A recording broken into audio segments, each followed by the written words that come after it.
Hello, dear subscribers. Most watch me without a subscription. Support my channel with a subscription. Thank you. Story 1. My boyfriend cheated on me on vacation.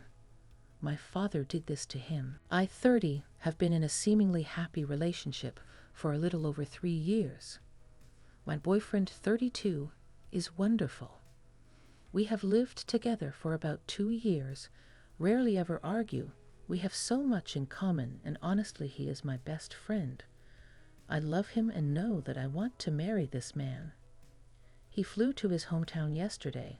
I flew down this morning, and we are both catching a plane in the morning to go on vacation together for 6 days with 2 other friends of ours. Everything is paid for and cancellations are not possible this last minute. I've been in our hotel room bawling my eyes out in dry heaving for the past 2 hours. I Ubered from the airport, and when he came down to help me with my bags, I immediately knew something was wrong. He looked like hell and was visibly nervous. Once we got into the hotel room, he started tearing up and told me he had something to tell me, that he knows I'm going to leave him, but he can't keep a secret like that from me. He explained how he and a few of his childhood friends all went to a bar, and he ran into a girl he went to college with. They never had sex, but did go on a few dates almost 7 years ago. She invited him and a group of other people back to her house where they all proceeded to get drunk and do cocaine all night. I know about the occasional cocaine use. And just catch up. Basically, he and the college friend ended up having sex, and then she drove him to our hotel early this morning. He hasn't talked to her since and swears that it means absolutely nothing. He said she's not even attractive and that he was just fucked up. He says it was a big mistake and is begging for my forgiveness. A huge part of me wants to ask for every last detail, but I'm scared to know that there is potentially more to the story. I don't know. I want to forgive him and enjoy our time away, but I truly don't know how. Are there such occasions where you really can't help yourself and it really was a spur-of-the-moment mistake? Or is there something hidden beneath the surface and my happy relationship has been anything but this whole time? Update. After basically begging him, he told me the name of the girl and I reached out to her. I called her and put her on speaker so we all 3 could talk. Unfortunately, I'm learning the situation was much worse than the story originally told, and I will be on a flight home in a few hours. This other girl is not unattractive. The sex was not protected. He and her had been flirty the entire 3 hours before they finally had sex. Hand-holding, sitting on his lap, making out a lot. He gave her oral sex, and basically the sex lasted quite a while with various things being done. Not like the coked-out, unpleasant quickie I was told about. I feel like I want to die. First, I would just like to say thank you to everyone who has commented or messaged me. I appreciate all the kind messages, words of advice, and even some of the more harsher messages and comments. You guys have helped more than you could imagine. I flew home this morning, took a nap, packed some of my things, took our cat, and am staying with a friend for the 6 days he's away. He didn't want to go on the trip, but I insisted. I told him if he has ever loved me, to please give me the time and space I deserve. Unfortunately, our relationship is broken beyond repair. The reasoning behind why he cheated doesn't matter because the fact remains that he did.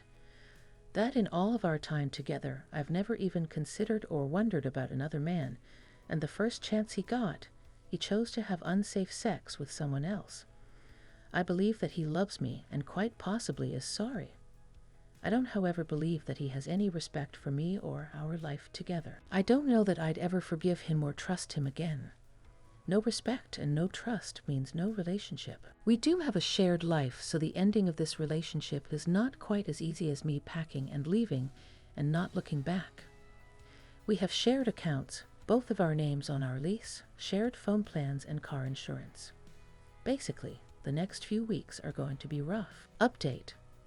I have no idea if anyone cares about the outcome of this situation, but it is almost cathartic to write it all down, so I'm doing it anyway.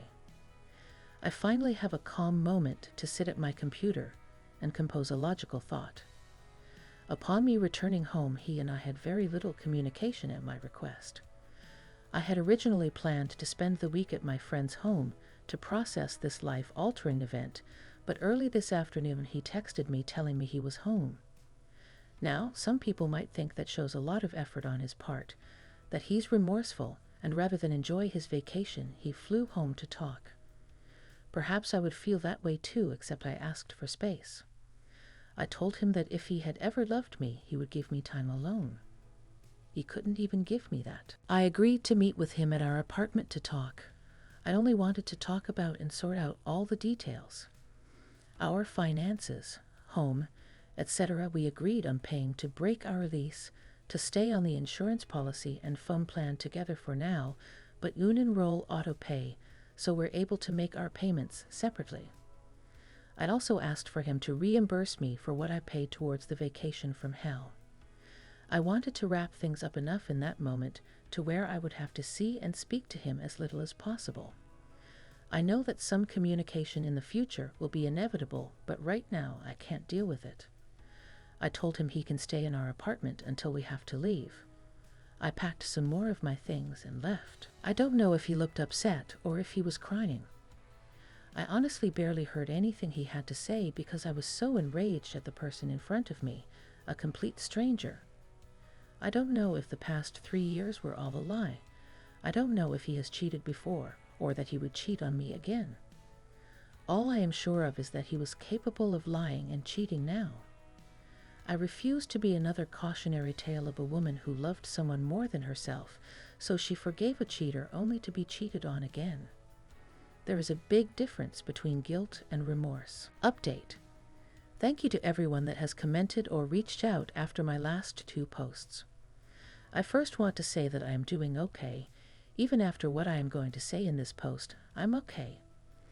I am going to attempt to make this as brief as possible because I can't give this situation any more of my heart or energy.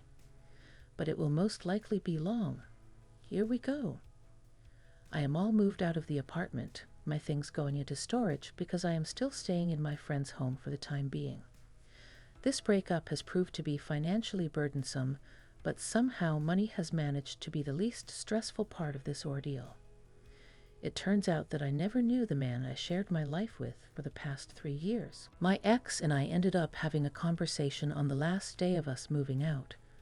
He seemed apologetic and sad and asked if we could talk. He said that he loves me, that he will always love me, and he wants us to stay together. He apologized and said he would stop bullshitting, no more lies. I didn't feel the need to have a conversation, but I did have just one question. I asked him why. I never could have imagined in a million years that he would tell me that the reason he cheated was because I miscarried 6 months ago, especially because of how supportive and loving he was during that period in our lives. I felt blindsided and betrayed. He said that he knows that it was not my fault, that there was nothing I could have done differently, but it had caused him to resent me, that he was angry. He said he knew how this sounded, which is why he never talked to me about it. He didn't want to hurt me. I, of course, at this point felt sick. My heart hurt in ways I never knew possible. Even the death of my father did not hurt in ways his words and actions were hurting me. Here is this man that I have unconditionally loved and supported for over 3 years. I was his biggest cheerleader in life, encouraged him to be his own person and to still live his own life. I wanted him to be happy. We never went to bed mad at each other. We never called each other names. We never not kissed each other goodnight or goodbye in the morning. Our relationship seemed great, and yet he's telling me for the last 6 months he has resented me, borderline hated me at times. He admitted to downloading Tinder and chatting with women over the last 6 months. He swore that it never became sexual up until the night he cheated, and that was only because they had history. I have no clue if that is true. Honestly, I don't care whether or not it is. The cheating is minimal compared to the words he just spoke. We were both crying, and I handed him my keys for him to turn in. I gave him a hug and told him that he needs therapy and that I never want to speak to or see him again. I have a therapy appointment next week and will start to work on healing. I am looking at potentially getting a loan so I can get out of anything left that we have shared. I also want to look into moving to a different city, but that is still up in the air. I have changed my phone number and blocked him everywhere. There was never a chance of him and I getting back together, and this just solidifies my decision. This will most likely be my last post on the subject, but I once again thank each and every one of you. I thought my last update would really be the last, but a lot has happened in such a short amount of time. I figured I could close this chapter with a neat little bow. First, I want to say thank you to each and every person that commented or messaged from either post. The outpouring of love is more than I could ever have imagined receiving from strangers. I see so many posts on here with much worse stories, and I don't know what I did to deserve the love and support, but I am eternally grateful. Second and finally, me and my ex have not talked. There is absolutely no way for him to reach me directly as I ended up moving in with a different friend for the time being. He does not know about this. He still thinks I am at friend A's home and communicates with her if there is anything that needs to be said in regards to business matters. She does not allow him to talk about anything personal, and if he does, she does not pass it along. We have zero things connecting us at this point. In my last post, I talked about possibly moving cities, and well, that happened. I was offered a job I had been trying to get for quite some time, and the position finally opened up. I have been working from home for about a week, will work from home for another week, and then I move. Rhonda Kitty is probably not going to be too thrilled, but we have a vet appointment for some kitty meds to hopefully ease the transition. She's top priority always. I love my new job, I love my friends, and I love where my life is headed. I wish nothing bad for my ex and have no ill will towards him, and truly hope he can find peace in his life. Often what we lose is nothing compared to what we gain. It's just getting past our human ego and being able to see it. Thank you again from the bottom of my heart for coming along on this journey with me. I wish you all happiness and love in your lives. X. Story 2. AITA for inviting all but one of my siblings on vacation. I, F32, and my husband, M36, and our children typically spend one vacation every year with my older sister Mary, 37, her husband John, 39, and their children. The kids are very close and spend a lot of time together. My sister and I have two younger sisters, 31, 27, and a younger brother, 25. This year, I extended an invite to sisters 39, 27, and brother. An invite was not extended to sister Selena, 31, because a few years ago she and my brother-in-law, John, had an affair. Mary worked very hard through therapy to stay married with John and to not ostracize Selena. Family members know of the affair, but it's not spoken of openly. Selena and John still see each other at family events, but do not talk/sit by each other. Pretty awkward, but maybe the best possible outcome. My older sister and I found a beach house for our next vacation that had extra rooms, so invited the others to join and pitch in on the cost.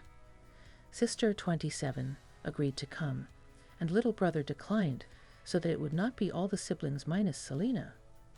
Somehow Selena found out she was the only one to not receive an invite, and is very hurt. Our mom says I should have invited her, knowing that she would have said no. She just had a baby and is a single mom on a very tight budget. Mom also thinks that a vacation with John, Mary, and Selena would be fine, that we should all act as if nothing ever happened, even though Mary has expressed multiple times that while she still loves Selena, things can never go back to the way they were.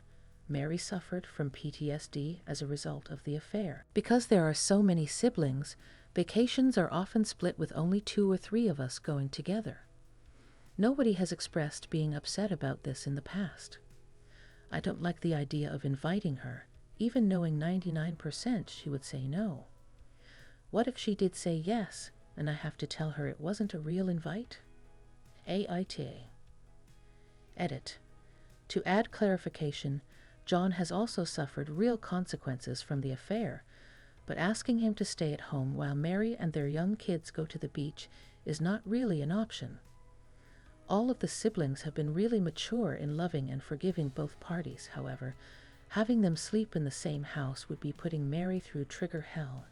The only one in the trio not at fault. Turns out to be a classic case of the emotionally immature mother manipulating her children. I spoke with Selena directly to set the story straight, reiterate that I love her, etc. It appears that our mom fabricated the story of Selena being upset about the vacation. She understands completely and honestly has no interest in vacationing with Mary/John. Our mom is unhappy about our family dynamic and that things are not completely normal after the affair. She stated she feels like she is losing all of her children, in that she doesn't feel close to us. ATK, how stirring up drama fixes this? She's highly religious and critical of everything we do, so as my siblings and I grow older, we've really had to deconstruct our beliefs to make up our own minds/thrive in our individuality.